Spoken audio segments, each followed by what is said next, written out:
All right, welcome. Today, we're going to tackle one of the most influential and, let's be honest, controversial philosophies ever, Marxism. We're talking class struggle, revolution, the whole shebang. We're going to break down its core ideas and, figure out what they're all about.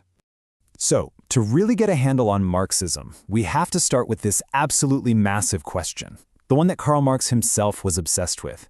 What's the real engine behind human history? What makes it all go? And here it is, the answer, right from the opening lines of the Communist Manifesto. See, for Marx, history isn't really about kings or presidents or brilliant inventors. Nope, it's all about one thing, the constant conflict between different economic classes. This idea, this is a foundation for everything else we're going to talk about. Okay, so if history is this big engine powered by class struggle, what are the actual moving parts? Let's pop the hood and see exactly how this conflict is supposed to work, especially inside a capitalist society. So, according to Marx, modern society basically boils down to two main teams, constantly at odds. On one side, you've got the bourgeoisie. These are the capitalists, the owners. They have all the important stuff, what Marx called the means of production. Think factories, land, big machinery, all the capital. Then on the other side, you have the proletariat. That's the working class. And well, they don't own any of that stuff. The only thing they really have to sell is their own labor just to get by. So what's the big deal with this relationship? Well, it all comes down to a concept called surplus value. Let me break it down. Imagine a worker makes, say, $100 worth of stuff in a day, but their wage is only $50. So where does that extra $50 go? That's the surplus value. And for Marx, that's not just profit.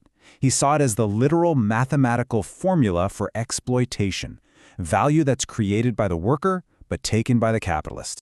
But this whole system of surplus value, it's not just about money and economics.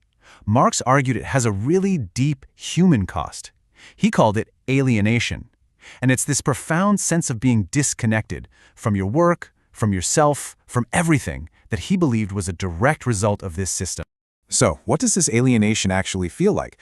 Well, Marx said it shows up in four main ways. First, you're alienated from your own work, right? You're not doing it because you love it, you're doing it to get a paycheck. It's forced. Second, you're disconnected from the very thing you create. You build a car or write code, but you have no real say or ownership over the final product. Third, you end up alienated from other people. You're not partners, you're competitors, all fighting for the same jobs. And finally, and this is the big one, you're alienated from your own potential. You're just a cog in a machine, unable to become the creative, fully realized person you could be. But here's the twist. According to Marx, this whole system isn't stable. He believed that capitalism actually contains the seeds of its own downfall, what he called internal contradictions. Let's dig into what he meant by that. Okay, contradiction number one. Wealth just keeps piling up at the top. The system is basically designed to make the rich richer and the poor, well, not so rich, creating this huge, ever-widening gap. Contradiction number two is what happens to the workers. Because there's this relentless pressure to make more and more profit, Marx predicted it would lead to a race to the bottom for the working class. We're talking lower pay, less security, the works. And finally, contradiction number three. The system is just unstable. Marx said capitalism would always be stuck in this cycle of booms and busts, recurring economic crises like recessions that would hit ordinary people the hardest. So you've got all this pressure building up, right? These contradictions are getting worse and worse, and for Marx, this all leads to one inevitable conclusion: revolution. The idea is that eventually the working class, the proletariat, would develop what he called class consciousness. They'd wake up, realize they're all in the same boat, and unite to overthrow the system and take control for themselves. Okay, so the revolution happens. Then what? What's the point of it all? What does the world look like on the other side? Well, that brings us to the ultimate goal, the vision of communism. And the idea here is a total overhaul of society. We're talking no more private ownership of the big stuff, factories, land, you name it. Instead, all those major resources are owned by everyone, collectively. The goal is to distribute wealth fairly, get rid of social classes altogether, and finally, to completely dismantle that engine of exploitation we talked about earlier. And this leads to the ultimate grand vision of the theory. The end goal is a society that is not only classless, but also stateless. Yeah, that's right. Marx believed the state was basically a tool used by the ruling class to keep control. So once classes are gone, the state itself would just wither away. It wouldn't be needed anymore. Okay, but it's really important to get this. Marxism isn't just a prediction about some future revolution. It's also meant to be a toolkit, a method for analyzing the world around us right now, a way of seeing how society really works. One of the key tools in that kit is something called historical materialism. Think of society like a building. The foundation, the base, is the economic system, how we produce and exchange things. Everything else, our government, our laws, our culture, even our beliefs, that's all the superstructure, built on top of that economic base. And the theory goes, if you change the foundation, the whole building changes with it. So how does that change actually happen? Well, that brings us to the dialectical method. It's this idea that history moves forward through conflict. You start with a thesis, which is just the existing situation, like capitalism. But that system creates its own opposite force, its antithesis, like class conflict. And the struggle between these two doesn't just go on forever. It eventually creates something new, a synthesis. And for Marx, that synthesis was communism. So at the end of the day, whether you think Marxism is a roadmap to the future, a sharp critique of the present, or just a set of analytical tools, it definitely offers a powerful lens to look at the world. Which really leaves us with a final question for you to think about. If you were to look at our society today through that Marxist lens, what would you see? What conflicts, what contradictions does it bring into focus for you? Hey there, and welcome. Today, we're going to dive deep into one of the most influential and, let's be honest, controversial ideas ever, Karl Marx's theory of social class. Think of it like we're building his famous social pyramid, block by block, to really get a handle on the blueprint he laid out for society. Okay, but first, a question for you. What really defines your social class? Is it how much money you make? Or where you went to school? Maybe the kind of car you drive? Well, Marx would say it's way, way simpler than all that.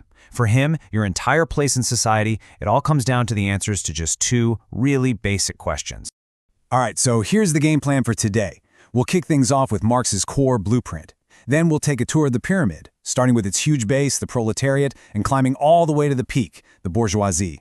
We'll also check out the classes caught in the middle and even those completely outside the system before we get to what Marx saw as the inevitable, explosive endgame. Right then. Before we start putting names and faces to the different levels of this pyramid, we've got to understand the blueprint itself. And for Marx, the whole structure of society is built on two super simple but really powerful ideas. And here they are. First, do you own the means of production? And we're not talking about your personal laptop or your car here. We're talking about the big stuff, the things you need to produce a society's wealth, like factories, land, and heavy machinery. And second, do you control other people's labor? That's it. Your answers to those two questions, according to Marx, slot you into your place on the pyramid. Okay, so let's put this into practice and meet our first group. We're starting at the very bottom, with the massive foundation of this whole pyramid, meet the proletariat. So let's run them through our two-question test. Do they own any factories or land? Nope. Do they control anyone else's labor? Nope again. The only thing they really have of economic value to sell is their own ability to work. They are the wage earners, who have to trade their time and their skills to an employer just to make a living. Now this is where it gets really interesting, because Marx points out this huge contradiction. The proletariat are the engine that makes the whole system run. Their work creates all the value and all the products, but they only get a wage in return. That extra value they create, what we call profit, that goes straight to the owners. And that right there for Marx is the definition of exploitation. The shared experience, working together day in and day out. It forges what he called class consciousness. It's this dawning realization that they're all in the same boat with the same problems. So who are these employers taking all the profit? Well, for that answer, let's shoot right up from the bottom of the pyramid to the very, very top to meet the small but incredibly powerful class that runs the whole show, the bourgeoisie. Okay, time for our two-question quiz again. Do the bourgeoisie own the means of production? You bet. A big yes. Do they control the labor of other people? Yep, that's their entire business model. They own the capital, the factories, all of it, and they purchase the labor of the proletariat to make a profit. And Marx argued that this economic dominance doesn't just stop at the bank. It translates into political power and even control over society's ideas and beliefs. And boom, this table just lays it all out, crystal clear. You've got these two massive groups, and their interests are fundamentally and completely opposed. One owns nothing but their ability to work, and the other owns everything. One has to sell their labor to survive, the other buys that labor to get richer. And this clash, this constant struggle between the exploited and the exploiter. For Marx, that's the engine that drives all of human history. Okay, but you're probably thinking, society's a little more complicated than just two groups, right? And you'd be right. Marx knew this, and he talked about these other classes that are kind of caught in the middle, not fitting neatly at the top or the bottom. First, you've got the petite bourgeoisie. Think of like small business owners, local shopkeepers, or independent craftspeople. They might own their little shop or their tools, but they also have to roll up their sleeves and work. Then you have groups like landlords and the peasantry, who are more like holdovers from older economic systems. Now, Marx had a pretty bleak prediction for these folks. He believed that the brutal competition of capitalism would eventually just squeeze them out, pushing most of them down into the ranks of the proletariat, because they just can't compete with the big players. All right, now for a really fascinating and frankly pretty controversial group. This is a group that Marx saw as being totally outside the main economic system. They don't really own anything, but they also don't sell their labor in a regular organized way. He called them the lumpen proletariat. He called them, and I quote, the outcasts of society. So what makes them different? It's their totally unstable, disconnected relationship to the whole system of production. Because they aren't part of that organized factory workforce, he argued, they never develop that class consciousness we talked about earlier. Since they're so scattered and disorganized, they never really develop that shared identity. And here's the key takeaway. Because they lack this organization and awareness, Marx was, well, he was pretty down on this group. He didn't see them as a force for revolutionary change. In fact, he actually worried that their desperation would make them easy targets for the ruling class to hire to undermine the workers' movements. Okay, so we've taken the full tour. We've seen the owners at the top, the workers at the bottom, the folks in the middle, and even the ones on the outside. But Marx didn't create this model just to be a static snapshot. For him, this whole pyramid was incredibly unstable, and it was rumbling towards an inevitable final act. So let's do a quick recap with this handy chart. You've got the bourgeoisie, who own it all, the petite bourgeoisie with their limited ownership, the proletariat at the base doing the labor, and the lumpen proletariat existing outside of it. But in Marx's view, only one of these groups has the real power to tear the whole pyramid down and build something new. And you guessed it, that's the proletariat. But why them? Because, as Marx saw it, they're the only ones who have both the reason to change things, their own exploitation, and the ability to do it.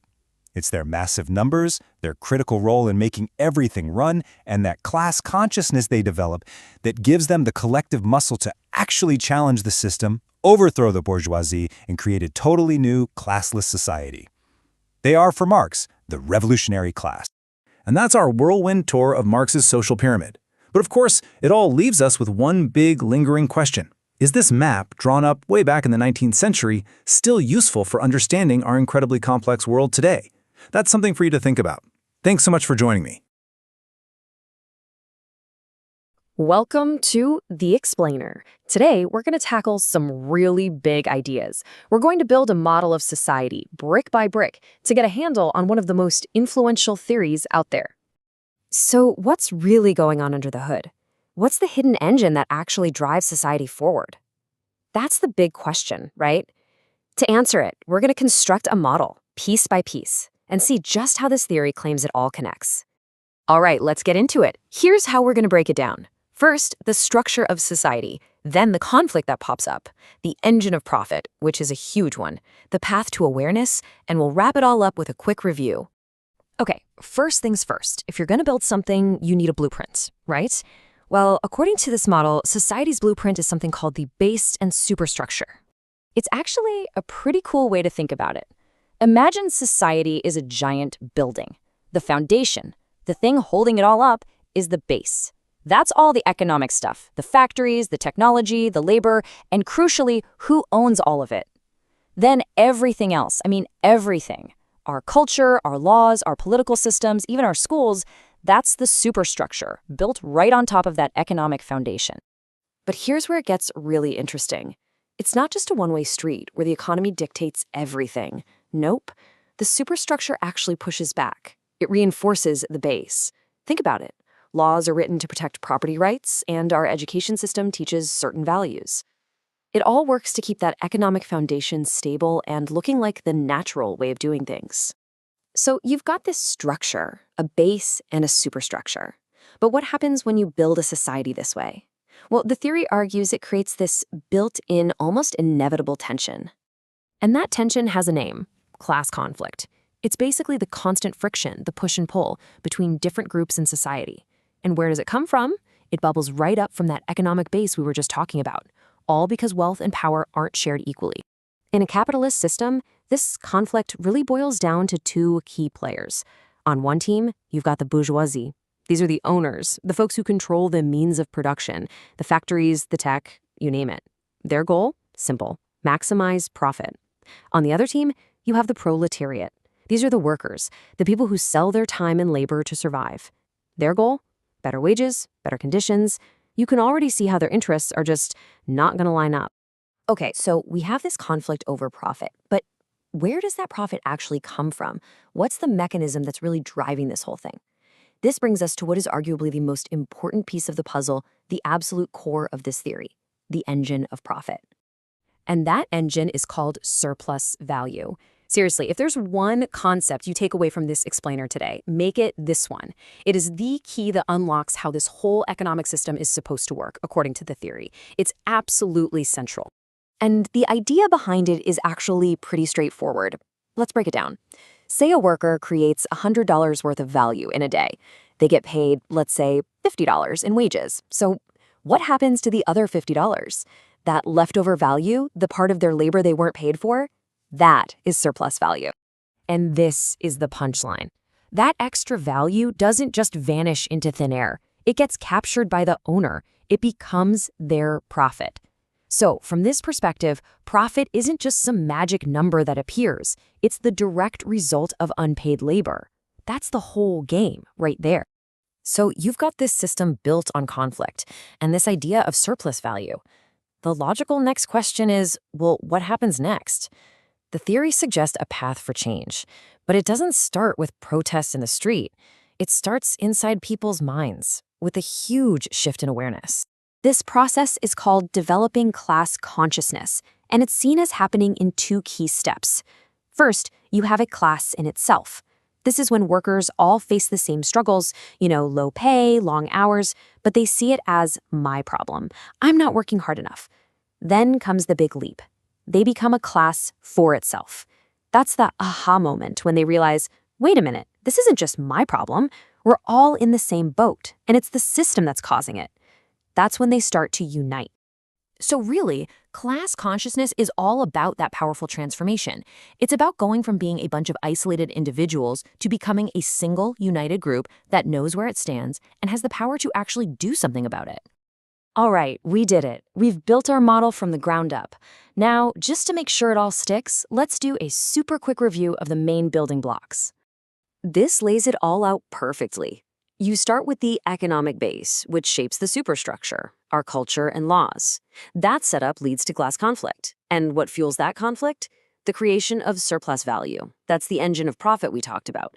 Finally, the path to changing this whole dynamic is developing class consciousness. See, it's all connected, like a set of dominoes. And that leaves us with one last really big question to chew on. This whole model was developed back in the 19th century, in the age of factories and smokestacks. So how does it hold up today? What does it mean for the gig economy, for artificial intelligence, for the digital workplace? Is that engine of profit, that idea of surplus value, still running the show? Now that is something worth thinking about.